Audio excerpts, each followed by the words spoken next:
আমাৰ ওচৰত হয়তো বেষ্ট টিচাৰ থাকিব পাৰে আমাৰ ওচৰত হয়তো পৃথিৱীৰ আটাইতকৈ ভাল পালক পাষ্টৰ থাকিব পাৰে আমি হয়তো আমাৰ জীৱনকালত ঈশ্বৰৰ আচৰিতকৈ আচৰিত মহৎ কাৰ্য দেখিব পাৰোঁ মিৰাকলছবোৰ দেখিব পাৰোঁ কিন্তু এটা কথা সদায় আমাক মনত ৰখা প্ৰয়োজন যে ঈশ্বৰ আমাৰ পাৰ্চনেল কমিটমেণ্ট বিচাৰে তাৰ মানে ঈশ্বৰে আমাৰ সদায় ব্যক্তিগত সম্পৰ্ক তেওঁৰ লগত কৰাটো বিচাৰে বাইবেলত আমি এটা কাহিনী পাওঁ যে দ্বিতীয় ৰজাৱলী তাৰ 4 অধ্যায় যেতিয়া আমি পঢ়িম আমি এলিছা আৰু গেহাজীৰ বিষয়ে পঢ়িবলৈ পাওঁ ইয়াত এই পাৰ্টিকুলাৰ পেছেজত যেতিয়া আমি দ্বিতীয় ৰজাৱলী 4 অধ্যায় 29 আৰু 31 পদ পঢ়োঁ ইয়াত কৈছে তেতিয়া এলিছাই গেহাজীক ক'লে তোমাৰ কাপোৰ কঁকালত গুজি লৈ মোৰ এই লাখুটিডাল লোৱা আৰু মহিলাগৰাকীৰ ঘৰলৈ যোৱা কোনো মানুহক লগ পালে তেওঁক মংগলবাদ নকৰিবা আৰু কোনোবাই মংগলবাদ কৰিলেও তাৰ উত্তৰ নিদিবা মোৰ লাখুটিডাল ল'ৰাটিৰ মুখৰ ওপৰত ৰাখিবা 31ত কৈছে গেহাজীয়ে তেওঁলোকৰ আগে আগে গৈ ল'ৰাটিৰ মুখৰ ওপৰত সেই লাখুটিডাল ৰাখিলে কিন্তু কোনো সাৰ সুৰৰ লক্ষণ পোৱা নগ'ল সেয়ে গেহাজীয়ে এলিছাক লগ ধৰিবৰ বাবে উভতি গ'ল আৰু তেওঁক ক'লে ল'ৰাটি সাৰ পোৱা নাই এই কাহিনীৰ যেতিয়া আমি বেকগ্ৰাউণ্ড পঢ়িম আমি চাওঁ এলিছাই ঈশ্বৰৰ আচৰিত আৰু মহৎ কাৰ্যসমূহ কৰি ঈশ্বৰৰ পৰিচৰ্যাক আগবঢ়াই লৈ গৈ আছিলে আৰু তেওঁৰ যি এছিষ্টেণ্ট হিচাপে ছাৰ্ভেণ্ট হিচাপে গেহাজীয়ে সেই এলিছাৰ সংগে সংগে গৈছিলে তেওঁ এলিছাই কৰা আচৰিত আৰু মহৎ কাৰ্যসমূহ চাইছিলে তেওঁৰ আন্ধাৰত থাকি হয়তো ঈশ্বৰৰ প্ৰশিক্ষণো লৈছিলে ঈশ্বৰৰ পৰিচৰ্যাৰ তাৰ পাছত আমি দেখিবলৈ পাওঁ এজনী সুলমীয়া মহিলাৰ বিষয়ে আৰু এই মহিলাজনীৰ হৃদয় বহুত ডাঙৰ আছিলে তাৰ মানে ঈশ্বৰৰ দাসৰ প্ৰতি বহুত প্ৰেম আছিল ঈশ্বৰৰ প্ৰতি প্ৰেম আছিল যেতিয়াই এলিছাই তেওঁলোকৰ ঘৰৰ বাটেদি গৈছিলে এই মহিলাই এলিছাৰ কাৰণে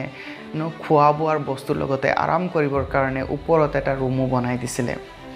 কাহিনী যেতিয়া আমি আগত পঢ়োঁ এলিছা এদিন বহুত সুখী হৈ এই মহিলাজনীক সুধিলে তোমাক কি লাগে তুমি আমাৰ কাৰণে ইমানবিলাক সেৱা শুশ্ৰূষা কৰিছা কিন্তু আমি তোমাৰ কাৰণে কি কৰিব পাৰোঁ পিছত গৈ থৈ কথা ওলালে যে তেওঁলোকৰ সন্তান নাই তাৰপিছত এলিছাই ক'লে যে আমি যেতিয়া অহা বছৰ আহিম তেতিয়া তোমাৰ কোলাত সন্তান থাকিব এলিছাই আশীৰ্বাদ কৰিলে ঠিক তেনেকৈ আশীৰ্বাদ কৰাৰ নিচিনাকৈ সেই সুলমীয়া মহিলাগৰাকীয়ে এটি সন্তান পালে আৰু সেই সন্তান অতি লালন পালনেৰে সেই সুলমীয়া মহিলাই ডাঙৰ দীঘল কৰিছিলে আৰু তাইৰ স্বামীয়ে আমি যেতিয়া কাহিনীৰ আগবাঢ়ি যাওঁ এদিনাখন যেতিয়া এই সন্তানটিৰ পিতৃ আৰু সুলমীয়া মহিলাৰ হাজবেণ্ড কাম কৰি আছিলে আমি চাবলৈ পাওঁ সেই ল'ৰাটিৰ কিবা অসুখ হ'ল আৰু তাই তাতে মৰচি গ'ল আৰু শেষত গৈ থৈ যেতিয়া ঘৰলৈ নিলে সন্তানটি অলৰেডি মৃত্যু হৈ গৈছিলে তাকে চাই সুলমীয়া মহিলাগৰাকীয়ে বহুত দুখ কৰিছে কৈছে বাইবেলে তাৰপিছত তাই তৎক্ষণাত মনত পেলালে যে এই সন্তানটিক দিয়া বা আশীৰ্বাদ কৰি দিয়া এজন ব্যক্তি সেই ব্যক্তিজনৰ নাম এলিছা মই তেওঁৰ ওচৰলৈ যাম সন্তানগৰাকী যদি মৃত্যু হ'ব আছিলে কিয় ঈশ্বৰে মোক এই সন্তান দিলে মই তেওঁকে গৈ সুধিম এতিয়া সেই মহিলাগৰাকী এলিছাৰ ওচৰলৈ গ'ল আৰু এলিছাক কৈছে চোৱা মই তোমাক বিচৰা নাছিলোঁ কিন্তু তুমি নিজেই আশীৰ্বাদ কৰি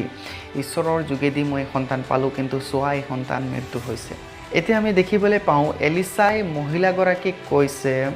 তুমি চিন্তা নকৰিবা তাৰপিছত গেহাজীক এলিছাৰ যি লাখুটি আছিলে এক পৰাক্ৰমী লাখুটি আমি যি লাখুটি আগৰ দিনত বহুত কমন আছিলে স্পেচিয়েলি প্ৰফেটছবিলাক ভৱিষ্যত বক্তাবিলাক লৈ গৈ আছিলে মুচিৰ হাততো আমি লাখুটি দেখা পাওঁ তেনেকুৱা ধৰণৰ লাখুটি যে নেকি এক শক্তিৰ প্ৰতীক আছিলে সেই লাখুটি দি গেহাজীক ক'লে তুমি যোৱা আৰু ইনডাইৰেক্টলি সেই ল'ৰাটোক জীয়াব লাগে বা এই ল'ৰাটোক উঠাবা এতিয়া গেহাজী গ'ল তেওঁলোকৰ আগে আগে সেই লাখুটিডাল তেওঁ ইউজ কৰিব বিচাৰিলে বা জীয়াব বিচাৰিলে সন্তানটিক কিন্তু সেই সন্তানটি জীৱিত নহ'ল সাৰ পোৱা নাই বুলি কৈছে তাৰপিছত তেওঁ গৈ পুনৰ এলিছাক কৈছে যে একো হোৱা নাই সাৰ পোৱা নাই আৰু পাছত আমি দেখিবলৈ পাওঁ যেতিয়া 4ৰ শেষৰ ফালে আমি পঢ়ো কৈছে যে নিজেই গৈ সেই সন্তানটিৰ ওপৰত তেওঁ চিত দি শুলে আৰু জীৱনময় উশাহ তেওঁ ফু দিলে তাৰপিছত সেই সন্তানটি জীৱিত হ'ল বুলি কৈছে এই কাহিনী আজি আমি কিয় শিকি আছোঁ প্ৰথমে যি কথা ক'লোঁ মই এতিয়া বহুতো লোকসকলে কয় যে একচুৱেলি ঈশ্বৰে সেই অবজেক্ট কিছুমান অবজেক্ট থাকে তাক ব্যৱহাৰ কৰিব বিচৰা নাছিলে আৰু কিছুমানে কয় ঈশ্বৰে গেহেজীক বা লোকক পঠিয়াই আচৰিত কৰ্ম কৰিব বিচৰা নাছিলে এলিছাই যাব লগা আছিলে কিন্তু ওভাৰঅল যেতিয়া আমি কাহিনী পঢ়োঁ এই সকলো কথাৰ লগতে আৰু এটা কথা যে নেকি আমাৰ মাইণ্ডত ক্লিক কৰিবলগীয়া সেইটো হৈছে যে গেহেজীয়ে কিয় সেই সন্তানটিক সাৰ পাব নোৱাৰিলে ইভেন যেতিয়া ঈশ্বৰৰ দাসে কৈ দিলে তুমি যোৱা এইটো কৰিব পাৰিবা কিন্তু সেই দাসে কৰিব পৰা নাই লাখুটি নিলে পৰাক্ৰমী লাখুটি শক্তিশালী লাখুটি দিছে য'ত নেকি ঈশ্বৰৰ শক্তিয়ে কাম কৰিছিলে সেই লাখুটিৰ পৰাও জীয়াব পৰা নাই তাৰপিছত গেহেজী কৈ কৈছে নাই হোৱা নাই প্ৰিয়সকল ইয়াৰ পৰা আমি যদি চালি জাৰি চাওঁ যেতিয়া আমি ভাৰ্ছ 4:27 চাওঁ যেতিয়া চলোমিয়া মহিলাগৰাকী আহিছে কিছুমান ট্ৰান্সলেশ্যনত আছে যে চলোমিয়া মহিলাগৰাকীক গেহেজীয়ে ঠেলি দিছে বুলি কৈছে এলিছাৰ আগত যোৱাৰ আগত তাৰমানে সেই গেহেজীৰ মাইণ্ডছেট চোৱা তেওঁ এইটো বিচৰা নাছিলে যে যিকোনো লোক আহি কিনে এলিছাৰ ওচৰত ফটককৈ গুচি যাওক দুখীয়া দৰিদ্ৰৰ প্ৰতি হয়তো তেওঁৰ ইমান প্ৰেম নাছিলে তাৰপিছত যেতিয়া আমি চেপ্টাৰ 5 পঢ়োঁ আৰু এক বেয়া কেৰেক্টাৰ আমি গেহেজীৰ দেখা পাওঁ সেইটো হৈছে এক লোভীয়া কেৰেক্টাৰ যেতিয়া নামান আহিলে তেওঁ কুষ্ঠৰোগৰ পৰা এলিছাই এলিছাৰ নিৰ্দেশনাক্ৰমে তেওঁ জৰ্দানৰ হাতবাৰ ডুব ল'লে তাৰপিছত ঈশ্বৰে তেওঁৰ কুষ্ঠৰোগ সুস্থ কৰিলে কিবা দিব বিচাৰিছিলে কিন্তু নল'লে গেহেজীয়ে গৈ পুনৰ পিছফালে দি সেই বস্তুখিনি ল'লে বুলি কৈছে তো তেওঁ এক লোভীয়া প্ৰকাৰৰ ব্যক্তি আছিলে ওভাৰঅল চাবলৈ গ'লে তেওঁৰ ওচৰত সেই সময়ৰ বুলি কৈছে আটাইতকৈ বেছি আচৰিত কৰ্ম ব্যক্তি আমি বাইবেলত দুজনেই পাওঁ এলিছা আৰু যীশু খ্ৰীষ্ট তেওঁলোকৰ আচৰিত কৰ্ম বাইবেলত সন্নিৱিষ্ট কৰা হৈছে ইমান আচৰিত কৰ্ম কৰিছে আৰু গেহেজীয়ে সকলো খোলা চকুৰে চাইছিলে কিন্তু ইয়াত আমি দেখিবলৈ পাওঁ গেহেজীৰ জীৱন পৰিৱৰ্তন হোৱা নাই তেওঁ এক লোভীয়া আৰু অহংকাৰী আৰু দুখীয়া দৰিদ্ৰৰ প্ৰতি দয়া নোহোৱা এজন ব্যক্তি হিচাপে আমি দেখা পাইছোঁ গেহেজীৰ এই পাৰ্চনেল ৰিলেশ্যনশ্বিপ নথকাৰ কাৰণে এক ব্যক্তিগত সম্বন্ধ ঈশ্বৰৰ লগত নথকাৰ কাৰণে মই ভাবোঁ যে সেই সময়ত সেই সন্তানটিক জীয়াব নোৱাৰিলে এজ এ খ্ৰীষ্টিয়ান আমি যদি আজি আমাৰ কথা পাতোঁ আমাৰ ওচৰত হয়তো বেষ্ট টিচাৰ পাষ্টাৰ্ছ মেণ্টৰ থাকিব পাৰে কিন্তু আমি যদি আমাৰ পাৰ্চনেল ৰিলেশ্যনশ্বিপ ঈশ্বৰৰ লগত নাৰাখোঁ আমাৰ ব্যক্তিগত আত্মিকতা আমি নাবাঢ়োঁ তেনেহ'লে কোনো অবজেক্ট বস্তুৱে আমাক সহায় কৰিব নোৱাৰে সেইটো লাগে পৰাক্ৰমী শক্তিশালী অবজেক্ট হ'ব পাৰে যেনেকৈ আজি আমি যদি প্ৰাৰ্থনা কৰিবলৈ যাওঁ আমি তেল ব্যৱহাৰ কৰোঁ পানী ব্যৱহাৰ কৰোঁ সুস্থতাৰ কাৰণে প্ৰাৰ্থনা কৰিবলৈ যাওঁতে কিছুমান লোকসকলে কিছুমান অবজেক্ট যেনে ক্ৰছ আৰু কিছুমানে হেণ্ড ৰিষ্ট কিবা কিবি অবজেক্টবিলাক লগায় মই ডাইৰেক্টলি অপ'জ নকৰোঁ এইবিলাক বস্তুত কিন্তু আমাৰ যদি ব্যক্তিগত জীৱনেই ভাল নাই আমি যদি নিজৰ ব্যক্তিগত সম্বন্ধ ঈশ্বৰৰ লগত ৰখাই নাই আমাৰ আত্মিক জীৱন একেবাৰে চেঁচা পৰি আছে তেনেহ'লে ঈশ্বৰে আমাৰ যোগেদি হয়তো সেই আচৰিত কৰ্মসমূহ নকৰিব পাৰে বা ঈশ্বৰে আমাৰ যোগেদি তেওঁৰ কাৰ্য সিদ্ধ নকৰিব পাৰে ঈশ্বৰৰ যি পৰিকল্পনা আছে সেই পৰিকল্পনা হয়তো আমাৰ জীৱনৰ যোগেদি নহ'ব ইয়াক আমি গেহেজীৰ জীৱনৰ পৰা একজেক্টলি দেখিবলৈ পাওঁ ইভেন আমি যদি নতুন নিয়মত আহোঁ আমি চাম যীশু খ্ৰীষ্টৰো 12জন শিষ্য আছিলে আৰু পৃথিৱীৰ আটাইতকৈ বেষ্ট টিচাৰ সেই শিষ্যবিলাকে পাইছিলে হ'লেও কি হ'ল এজন শিষ্য যাৰ ব্যক্তিগত সম্বন্ধ ঈশ্বৰৰ লগত কৰিব নিবিচাৰিলে জুদাছ ইস্কাৰিয়ট তেওঁ খহি পৰিলে আমি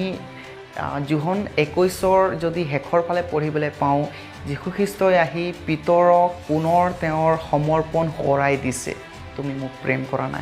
কৰা নাই বাৰে প্ৰতিয়ে সুধিছে যোহনৰ দায়িত্ব বুজাই দিছে পিতৰৰ দায়িত্ব বুজাই দিছে শিষ্যবিলাকৰ লগত কথোপকথন হৈছে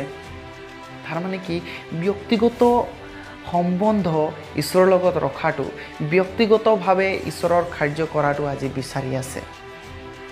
আমি আনৰ ভৰসাত কিবা অবজেক্টৰ ভৰসাত এইটো হ'ব বা ঈশ্বৰে কাম কৰিব সেইবিলাক ভাবি থাকিব নালাগে আমাৰ যেতিয়া পাৰ্সোনাল ৰিলেশনশিপ ভিতৰৰ পৰা অন্তৰৰ পৰা আমি যদি ঈশ্বৰক আৰাধনা আৰু সত্যতাৰে বিচাৰি আছো ঈশ্বৰে আমাৰ যোগেদি কাম কৰিব বাইবেলত বহুত শাস্ত্ৰাংশ আমি দেখিবলৈ পাওঁ ইভেন ফেমাছ ভাৰ যোন তিনি হলত কৈছে যিকোনোৱে তেওঁত বিশ্বাস কৰে তাৰ মানে কোৱা নাই যদি তোমাৰ পিতৃয়ে বিশ্বাস কৰিব তুমি অনন্ত জীৱন পাই যাবা ব্যক্তিগত ৰিলেশনশিপ প্ৰয়োজন আছে আমি বিশ্বাস কৰিব লাগিব মই স্বীকাৰ কৰিব লাগিব যিজনে স্বীকাৰ কৰিব কৈছে ৰাইট তেওঁক ঈশ্বৰ ধাৰ্মিক ক্ষমা কৰে বুলি কৈছে প্ৰথম যোহন 1:8-9 কিন্তু আমি বেলেগ এজনে ক্ষমা বিচাৰিব আৰু মই ক্ষমা পাই যাম নহয় মই স্বীকাৰ কৰিব লাগিব মই বিশ্বাস কৰিব লাগিব মই আত্মিক জীৱনত বাঢ়িব লাগিব ব্যক্তিগত সম্বন্ধ নথকাকৈ আমি কোনো অবজেক্টত আমি কোনো ধৰণৰ সহায় পাব নোৱাৰো এইবিলাক বহুত সেকেন্ডাৰী কথা হয় ফাৰ্স্ট আমাৰ ব্যক্তিগত ৰিলেশনশিপ ঈশ্বৰৰ লগত বিল্ড কৰিব লাগিব হ'ব পাৰে আমাৰ ওচৰত বেষ্ট টিচাৰ থাকিব পাৰে বেষ্ট এডুকেটেড পাৰ্সন থাকিব পাৰে কিন্তু আমি যদি ব্যক্তিগতভাৱে ঈশ্বৰৰ লগত লাগি থকা নাই আমি কেতিয়াও স্বৰ্গ ৰাজ্য সোমাব নোৱাৰো আমাৰ পালকে নিব নোৱাৰিব আমাৰ পাষ্টৰে নিব নোৱাৰিব আমাৰ পিতৃ মাতৃ বা আমাৰ ওচৰ সম্বন্ধীয় যিসকলে আমাক প্ৰেম কৰে তেওঁলোক আমাক স্বৰ্গ লৈ যাব নোৱাৰিব কিন্তু এই সকলো ডিপেন্ড কৰে আমাৰ ব্যক্তিগত ৰিলেশনশিপ ঈশ্বৰৰ লগত মই বিশ্বাস কৰিছে না নাই মই ক্ষমা বিচাৰিছে না মই যীশু খ্ৰীষ্টত মোৰ জীৱন সমৰ্পণ কৰিছে না নাই এই সকলো কথা বহুত ডিপেন্ড কৰে যদি আমি ব্যক্তিগতভাৱে স্বীকাৰ কৰিছো ঈশ্বৰে আমাৰ জীৱনৰ যোগেদি কাম কৰিব ইভেন যেতিয়া আমি প্ৰাৰ্থনা কৰিম তেলৰ ওপৰত পানীৰ ওপৰত সেই তেল পানী হয়তো ঈশ্বৰৰ সমৰ্থ সেইবিলাক বস্তুৰ ওপৰত হৈ যাব পাৰে কিন্তু আমাৰ জীৱনেই যদি ভাল নাই আমি যিমান সেই অবজেক্টবিলাকত বিশ্বাস কৰিলেও সেইবিলাক কাম নিদিব সেইকাৰণে আহক আমি সকলোৱে আমাৰ ব্যক্তিগত সম্বন্ধ ঈশ্বৰৰ লগত ভাল কৰোঁ তাৰ পাছত বাকী বস্তুবিলাক আমি চাম এই বাক্যৰ প্ৰতি ঈশ্বৰে সকলোকে আশীৰ্বাদ কৰক